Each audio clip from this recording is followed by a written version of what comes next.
I discovered Ghosts and Goblins thanks to Ninja Turtles. Sounds unrelated, but let me elaborate. In the 90s, as a kid, I was a huge Ninja Turtles fan. However, for the longest time the cartoon wasn't syndicated on channels that were shown in Moldova, including those that originated from Russia. So I don't even remember exactly how I became a Turtles fan, but the only way I could watch Turtles for a long while is through VHS releases my sisters or parents would sometimes bring over from their work or study trips to Moscow, and it was usually like 1 or 2 cassettes at a time, each holding 2 episodes, that I just rewatched very often. One of the VHS releases was Leonardo focused. It had 2 episodes where he was at the center of. One of those episodes was Leonardo vs Tempestra, where a villain from a game Leonardo got addicted to would start rampaging in the real world. That episode showed the actual quote-unquote gameplay of that Tempestra game only for a few seconds, but I really had a desire to play a game like it.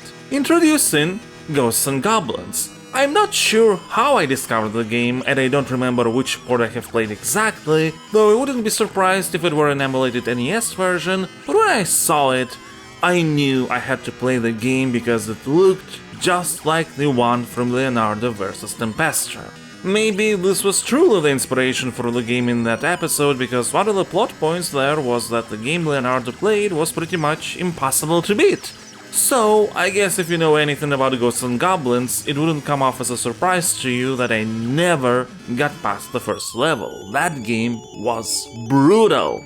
But, I previously thought the first Castlevania had high difficulty, but after re-experiencing it now, I learned that it was actually a very fair game and I loved it. So I figured, hey, maybe something similar will happen to Ghosts and Goblins. Well, let's just say nothing of the sort happened, even though this time I have gotten past the first stage, so hey, at least some progress, right? But it's a very cruel game. It tries... well, I'll just say the way I feel. It constantly tries to fuck you over on purpose. Oh, you previously could hit this plant from a standing position? Well, fuck you, this next one is just slow enough that you'll miss it if you don't duck. Oh, you think you have figured out the flying pattern of these enemies? Well, fuck you, it's a bit different this time, yeah, it's random.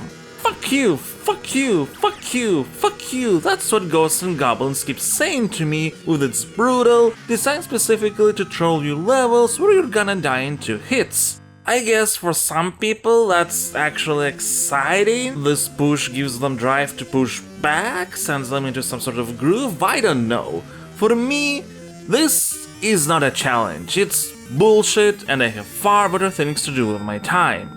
Including playing Castle Wolfenstein, yes, that's right, Ghosts and Goblins is beneath that game in the list. And honestly I was thinking to maybe even put it below the first Grand Theft Auto, but yeah, vomit is still more unpleasant than whatever this game is doing, I suppose. And mind you, I can't say that I hate Ghosts and Goblins. I can't even say that it made me feel extremely ragey, honestly I was more angry with a game like Caliban than Ghosts and Goblins. However, when I finally, after a lot of retries, reached stage 3 in the game, I thought to myself, I am fucking wasting my time here. And that is one of the most condemning ways one can feel about a game, especially considering by that point I had zero trust towards it, and as such could only think of how I would literally rather play practically any other game in existence than spend more time in Ghosts and Goblins. I know, sounds harsh, but it's just the way I feel.